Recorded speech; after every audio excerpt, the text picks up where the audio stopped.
visions through my dreams, seeing myself swimming in the universe. My ancestors gave me gifts to read cards, predict and heal. My name is Daphne, but spirit calls me Babylon. Angels communicate through numbers. Intuition is so deep. The gift I fully embrace within.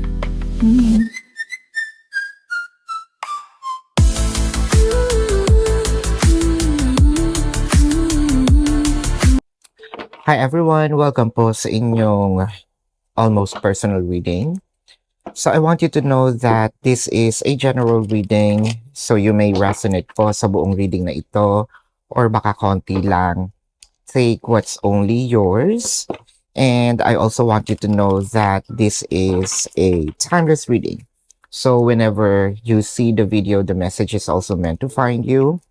Tingnan natin ang mga nangyayari sa paligid with the Ten of Pentacles, the Queen of Wands, and the Star. So, nakikita natin dito, meron tayong mga wishes, request, no, kay person, whether this is verbal natin sinabi or through actions, ginawa, no, parang gusto natin ipahalata, hoy, ito yung gusto kong mangyari. It felt like meron din ditong mga communications na magbabalik, something about, sabihin natin yung gusto nating ma-experience, no, kay person. Mukhang maganda ang simula nitong papasok na April, ano? Kasi with the Ten of Pentacles, parang meron lang tayong konting ginawa na actions and then para mapapasa atin. The Queen of Wands, this is something that we probably requested, sinabi natin verbally, tinext natin, or calls, the Lovers, and the Fool card. So, chances are, lalo na sa mga bagong mga connections, pwedeng may relasyon na agad as a lovers or wala pa naman, no? Sabihin natin mutual understanding or talagang getting to know each other pa lang. Pero nakikita natin yung pagkabago nung energy. Meron ditong, syempre ganun siguro, ayoko i-jinx, no? Kasi maganda. Ang reading naman hindi palaging pighati. Kasi ang ganda-ganda na nung simula eh.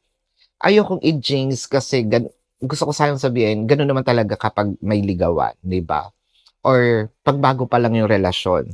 Syempre, parang pinapa-impress natin yung person. Si person din ganun din naman. Ini-impress nila tayo. Wala naman talagang sa una nagpakita agad ng kasamaan ng ugali, 'di ba? Lahat ng tao may kasamaan ng ugali. Even I myself, lalo na ako, 'di ba? 'Di ba? I mean, meron talagang mga dumadating yung time na we woke up on the left side, no, of the bed. Pero dito, syempre, kapag bago yung inyong pagsasamahan, wala kang ibang ipapakita kung hindi kabutihan. And I feel like medyo merong yung banters of energy parang same level no. Yeah, walang perfect na relationship pero parang ito yung almost perfect kasi nga bago. Or baka talagang vibe kayo, 'di ba? Meron naman talaga. Once in a blue moon, meron talagang mga relasyon na parang kala mo yung fit together, no? Altered sila sa isa't isa. With the King of Wands and the Seven of Cups, parang nakita rin natin dito na itong person natin, or probably tayo, you can switch the energy sa what I am reading is the dynamic naman. So parang nakikitaan natin na sabihin nating meron tayong kompetensya kay person or baka si person may kakompetensya siya, no, sa atin. Pero parang meron na ditong decision making na sandali, ayoko na maglaro. dito na, eto na yung direction ko. Papunta na ako sa kanya, siya lang ang pipiliin ko. Wala nang iba pa. With the King of Cups and the Queen of Wands.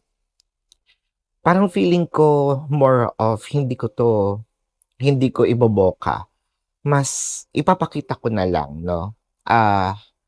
Through actions. Kasi mas naniniwala ako na action speaks louder than words. No wonder, sabihin ko na agad may Gemini na lumabas. So, kasi 'di ba Gemini, more of ano yan eh, talagang ayaw niya ng Gemini in Aries. May Aries ba lumabas? So, wala pa naman. Pero Gemini na dito, parang ayaw nila na paikot-ikot. Although may fire sign. Anyway, mamaya natin titingnan ng zodiac sign. Ako'y na, parang tawag doon, na-excite ako sa zodiac sign eh. With the 8 of Swords, the lovers showed up. Baka parehas kayong Gemini. Pwede yun ha, na parehas Gemini. And I feel like, meron din talaga, lalo na kung parehas kayong Gemini, nako, ang saya, no? Masaya na magulo, pero it felt like may pagka-toxic din, pero nakikita naman natin, hopefully, no, magkaroon sila ng balance with each other kapag yung kabila ang pinapakita, doon naman sa kabila yung isa, di ba Gemini, dalawang tao yan. Either way, with the Queen of Swords, the Knight of Cups, and the Two of Cups. Parang at first, hindi pa sinasabi kung ano yung feelings, no? At first, parang tinatago pa, pero parang pa-in love na ng pa-in love. Nakakakita tayo dito ng yung sa mga may third party situation. Parang iiwanan nila or kung meron kang kakompetensya, no? Sa kabila, let's say may ibang umaaligid sa kanila. Parang bibitawan nila eh. More of talagang ang focus nila sa'yo. Kasi matagal tayong nag-antay with the Knight of Cups, clarified with the Three of Swords and the Temperance. Or baka nga kasi itong si person, dumating pa yung time na, ano yon yung nag-ano pa siya, naglandi pa sa iba, tayo nag-antay din tayo, no? Nagbigay pa rin tayo ng mga pagkakataon na benefit of the doubt. Hinabaan natin yung pasensya natin. Well then, yes. Nakita natin itong biglang lumabas na yung parang yung pag-aantay natin worth it naman. Yung pag-aantay natin parang sinuklian naman, no?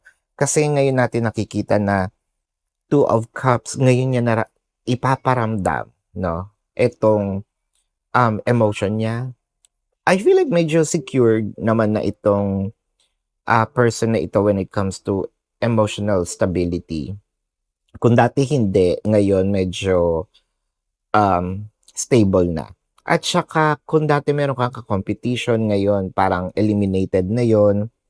Meron pala tong pa-audition, may elimination, no? So, kailan ng grand finals? So, the grand finals is, eto na. Meron ng coronation night. And I feel like, siguro, dumating din sa part na may enlightenment ito kasi with the star, no? Parang sabi niya, wala namang ibang taong siguro, no, makakatanggap sa akin kundi ito na or siya lang, no? Kasi dahil nga sa medyo may kaguluhan itong pag-iisip nitong taong ito. Meron din sabihin nating pagka-immature, pero pinagtiyagaan mo. Ngayon parang sabi niya is with the star,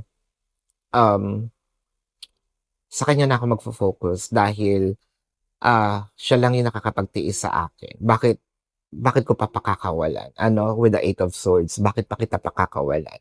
Mahal na nga kita with the Two of Cups. So this is your reading. Tingnan natin ang zodiac sign. Pero bago po yan, I want you to know, no, na kung kayo'y nakaka-resonate, let me know sa comment section. Kung kayo'y may mga katanungan dito po sa reading na ito, or personal yung tanong, sa description box ng video na ito, there is a link. Click the link, you will be routed to my website. Nandun po yung name, number, QR code, amount per question. Take advantage of the 4 questions plus 1 kasi discounted po yun. And if you want to book a private reading, nandun din po siya. I am seeing Cancer, Sagittarius, Libra, Pisces, Gemini, Aquarius, Taurus, Gemini, Aries. O, so lumabas. Ayan, may Aries nga. So, with Leo, natuwa naman ako. So, parang meron akong napatunayan sa sarili ko. Sagittarius, Leo, yup. Paulit-ulit siya doon. Pisces, ayan, Scorpio. This is your reading. Maraming salamat. Love and light. Namaste. See you po sa susunod na readings. Goodbye. You want the best of my heart.